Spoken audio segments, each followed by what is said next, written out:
to the RunnerX podcast, where we talk about all things running.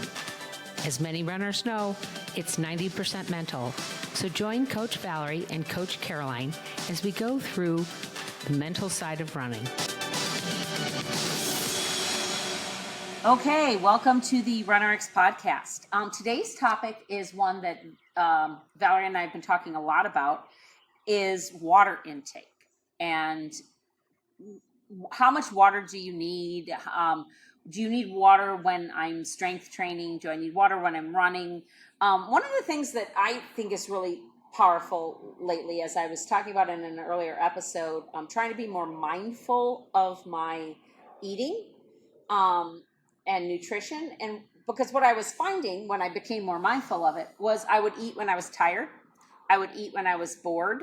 Okay, so I would find it as a way to keep myself awake. If I wanted to take a 3 o'clock nap in the afternoon and I was working, rather than sit down for 10 minutes and close my eyes for 10 minutes, which is probably all I needed, I would go and grab, a handful of peanuts or a candy bar or something like that. And when I became more aware of it, that's what helped me start to lose the weight. Then the other thing that I started doing is when you become mindful of, oh, I think I'm hungry. And it usually is, I think I'm hungry, or my stomach is empty, right? It's uncomfortable. Yeah. One of the things that somebody said is get 8 ounces of water and just drink 8 ounces of water and wait 15 minutes. If it's still hungry, then get something small to eat or make the plan to eat. But if you just kind of resetting that idea of, oh, I'm hungry, oh, this is uncomfortable, I'm going to eat, the idea of taking in a little bit of water, that sometimes we're hungry, we're really just thirsty. Right. So talk about that. Because we've talked about too that when I'm working out with you for an hour or whatever, I'm doing something, I'll stop and get water, and I'm not really thirsty, I'm just really wanting a break. Well, it's funny, and guys, if any of you guys do, I coach CrossFit classes. And so traditionally, most of the workouts or the WODs are generally 12 minutes or less. I mean, sometimes we do a longer one. So I'm like, you do not need to stop and drink water once it's 3, 2, 1, go. And the reason I say that is because it's mental. Yeah. Meaning we've been in here warming up. We've been in here doing stuff. So in that 12-minute realm, focus on just the workout. And I'm telling you, like, we laugh, and like I said, if you do CrossFit, it's the same as the chalk bucket. It's like you go over to the chalk bucket, not really because you need chalk, but you're going to get that extra 10 seconds. Yeah. So it's little breaks. Like, you are literally. And that's what happens when you run. You go out and you go, I'm going to walk through the water stop. Right, exactly. So, for example, and this is really funny, by the way. So, when I went to college in the 90s, 90 to 94 were my college years. And that's when they started saying everyone needs to drink 64 ounces of water. So all of a sudden, every kinesiology major is dragging around a milk jug across campus filled with water, and everyone basically starts hydrating themselves. They're telling runners, you need to be drinking water. Well, guess what? Runners started to have a unfortunate response, which is basically a dilution of the kidney. When you put too much water in the system, you flush out the electrolytes. So I'll tell you a little story. I ran a marathon. This was 21 years ago. And we got to and this was back, there was no chip timing. There was nothing. You just showed up at the marathon and whatever happened, right? So we get to the marathon and there's water every mile, right? Every mile there's water. So she and I had made a thing. We're like, we're not going to stop every mile. Let's do every other mile. So that we kind of had already had that. So anyway, we get to the halfway mark, and at the halfway point, they said, hey guys, we've got blue Gatorade. Yeah. So I was like, oh good. Yeah. Something new and different. It's not water. It's not water. Yeah. So I drank some of that blue Gatorade. Well, my friend doesn't like blue Gatorade, so she's stuck with water. Okay. So we finished the marathon, and we actually, by the way, finished the marathon and went and got lunch after. We're driving home, and she says to me, I'm kind of sleepy. Do you mind if I sleep? And I said, absolutely not. I'll wake you up when we get home. I drop her off. We get to her house. I'd wake her up, drop her off. See you later. Remember, this is 21 years ago. We didn't have the cell phones and all that kind of stuff. So anyway, I get home, and my husband had surprised me with a bag of Epsom salts. At the time, I didn't know what that was. And he said, I read that you can take a bath in this and it'll help with your muscle soreness. I was like, oh, how fun. So I called my friend to say, tell your husband to go buy you some Epsom salts, yeah. Well, guess what? She was in the hospital. She spent 3 days in a coma. 3 days. Wow. What the doctor said is because we had drunk too much water. Apparently we had drunk too much in that, even though we did every other. Yeah. We had still had too much water in the system. She flushed her kidneys. She went into renal failure. Her kidneys shut down. Wow. She was in a coma for 3 days and has never run a marathon again, but she does do halves. But that was the first time we'd ever heard of this hyponatremia. Okay. Well, now it's happening. It happens a lot more than we know. Right. And the problem is this. Most of us are already hydrated. We live our life hydrated. You drink water during the day. You maybe drink tea or cola, whatever, but it's still hydration. You eat fruits and vegetables. So then when you get to an event where you're going to exert yourself, if you keep trying to load the system, whether it's water or too much, you can actually do unfortunate damage. So anyway, at the time, we'd never heard of this. Her family was like, she's never hanging out with you again. It was a very scary situation, but it made me go into more research. And the reality is most of us need to play with it ourselves, meaning you need to sense how you're feeling.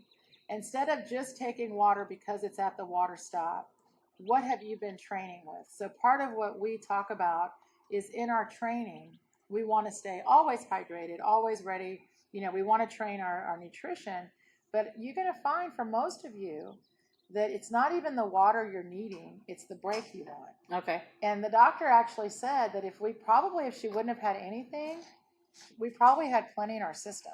Okay. So we actually flooded our system. And the only reason she said I probably was fine is because I switched to the Gatorade. So switching to the Gatorade, I put electrolytes back in the system. Okay. You see, and that's where things start to get, and again, to be fair, guys, she and I, when we did our long runs and training, we didn't take water with us. So we've been really training. You'd already been training your body. To kind of go, not like we're dehydrated, but to not feel like you have to stop and drink water. I mean, think about it. If you stop every single mile of a marathon to drink, just because there's a water stop there, that's 26 stops. Yeah. That's a lot of water. Look at the elite runners. They drink every 5K and they drink a certain amount. So you've got to train your nutrition and hydration with your training. But guys, just be careful because we are definitely oversold. So talk about that book you mentioned. Yeah, I read this book. It's called Waterlogged by Tim Noakes. It's a very interesting read. And he, by the way, is very humble man because he was a huge proponent of carb loading back in the day. He was part of creating the goo that we all take now. And then he ended up getting diabetes and completely reversed his whole life. But he found with the Waterlogged, and it's a lot of studies in it, a lot of good reading. We're all drinking probably more than we need. And we have this thought that we need to keep hydrating. What actually can limit your performance. Okay. So it's so much better to just stay hydrated. Right. And then, kind of like you're saying, if you are thirsty, you'll know it because you've already you've already had this conversation with yourself. Right. And again, we're not, please don't think we're saying don't drink water. We both drink water. But to be fair, and I know Caroline knows this, so if someone's going to run, say, a longer marathon, they're actually, even though they're out longer on the course, they're not exerting as much. Right. They actually don't need as much as you would think. The person in the front that's running faster is actually the one generating more heat, is actually the one where their cellular processes are working much harder. They're the ones that probably need even more, and they're actually taking less. So you see what I mean? Yeah. But we used to watch people, and they'd be going out for their 10-mile or whatever, and they got more. They got a belt. That on was me. with goos on. Before I and met you, I had jackets. a coach, and he was a great guy. But he used to joke that I looked like a camel because I'm not kidding you guys, I carried 40 40 ounces of water on my belt. So that was there alone. How many extra pounds was I carrying and didn't even think about it. But I carried the extra pounds because I was quote unquote, and I'm saying this with air quotes, guys, a slow runner. So because it was going to take me 5 to 6 hours, I had done a few half marathons at the 3-hour mark and had come to those water stops, and it was hot and I did need water and I didn't have it. So I was bound and determined that I was going to carry if you're not going to supply me with water, I'm going to carry my own, damn it. Right. So I did that. I was one of those people. And now what's crazy is that now I realize, hydrate the week before. You don't carbo load the night before. Right. You carbo load for months before, weeks before. Well, loading doesn't work. Right. You can't, just like spot workouts, you can't spot fix your abs. Yeah. You can't not eat, like be a vegan for 6 months of your training and then all of a sudden think you can eat a pile of pasta the night before and be okay. Right. It just isn't going to work. So I wasn't thinking it through. I was kind of reading all of the runner magazines and stuff like that. And now actually, guys, I'm a site manager for runs here in Dallas. And I can tell you that we really do work hard to make sure that we give you a great course experience. But it's more because of your perception of the course experience, not because you need it. And you want to know how I know that? Because when we came out of the pandemic, we had to do less. We could only have bottled water. We suddenly had to change the way we were doing races here in Texas to be able to not, infringe on people. I can't hand you water. I can't mix the water. You now have to do it yourself. And you want to know something? Nobody's passing out. Right. We're not having more injuries or more pass outs or more. Actually, it's easier to clean the race that way. We don't have to stay 5 hours picking up, cups and stuff like that and goo off the packets. But it's amazing how we condition ourselves. And like you said, you condition yourself that I need that break. Right. And what's so funny is people have gotten to where they expect the race to be serving them. Yes. I wonder what the race is going to have. Yeah. And I used to do a lot of trail runs, which I love. And by the way, trail running is really different than road running. So just keep that in mind because they're going to have a water stop or aid station every 6 to 8 miles if you're lucky. Yeah. So then you do have to pack and carry. Yeah. But it's a different thing. Anyway, but we would always be like, oh, I can't wait to see what they've got at the aid station. And so Caroline's laughing, but she's right. Since there's less at the aid stations, it's not like people they just realize they didn't really need it. Yeah. You see what I mean? And by the way, the same kind of with the goo. I was telling her, when goo first came out, which by the way, when goo first came out, I was a huge fan. That was back in my sugar days. Because again, remember, I went to school for this, and we were taught carb, carb, carb, carb. Mm-hmm. This was in the 90s. And so thankful that I was young. So they were like, and it doesn't matter, just sugar, sugar, sugar, sugar, right? Right. So out comes this goo, which is literally to me, when I first had my first goo, it tasted remember frosting out of a can? Yeah, yeah. Oh my gosh. That's what it tasted like to me, frosting out of a can. And I'm a sugar addict, so I was like, well, this is amazing. But by the way, on the packet, it said take every 45 to 60 minutes. So for a half marathon, really, that's one packet. Yeah. And it's enough. However, since I love the flavor, I was like, man, for my marathons, 4 goos. And then I would look forward to every 45 to 60 minutes, I get to have some chocolate, right? And to be fair, if that's what you look forward to, I have nothing against it. It's a lot of fun. However, as I continued in my training, those packets switched to saying 30 minutes. Do you really think our physiology changed, or they just wanted to sell more packets? I said it's because they want to sell more packets. So, I mean, it's we were showing up to races just to try different flavors of goo. I mean, it was so weird. And now that I don't do sugar anymore, I can't imagine if someone handed me a goo right now, I'd probably, I don't know, my insulin would spike so high. Yeah, it's funny. I remember the first goo I ever had on a training run. I actually threw up because it was just too much.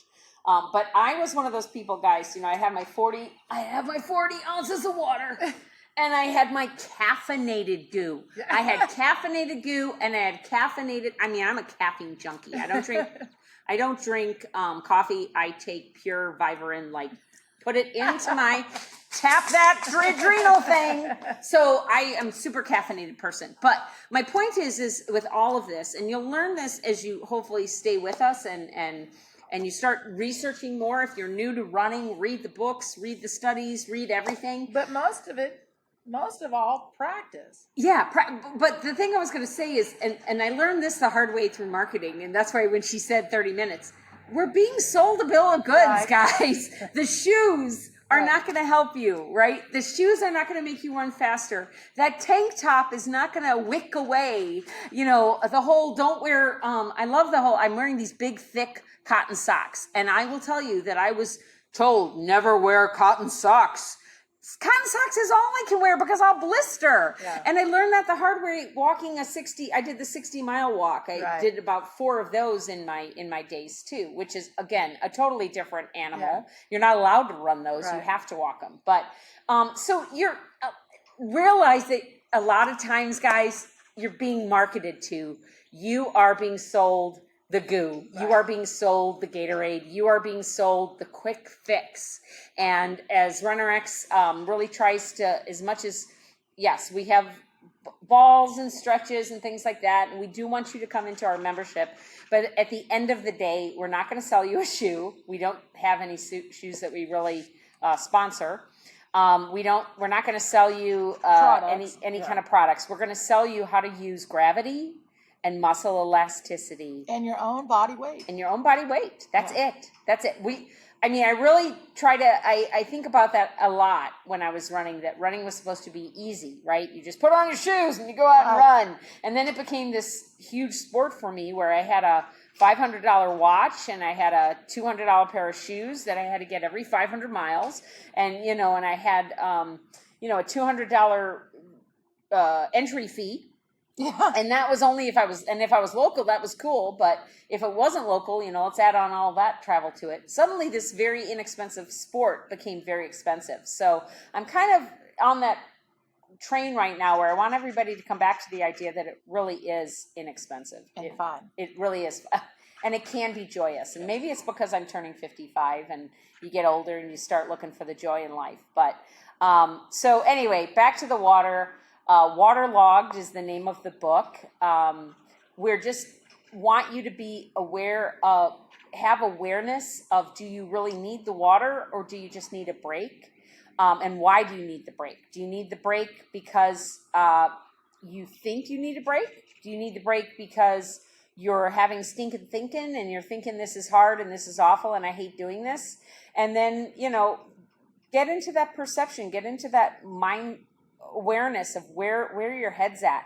And if you are in a race, then change that thought. Nope, this is going to be easy. This is light. This is fun. And this is what I train for. Right. And by the way, if you do need to stop. Like, be just as grace, like give yourself that grace. Yeah. Like, I need the water. Then take it. Take it.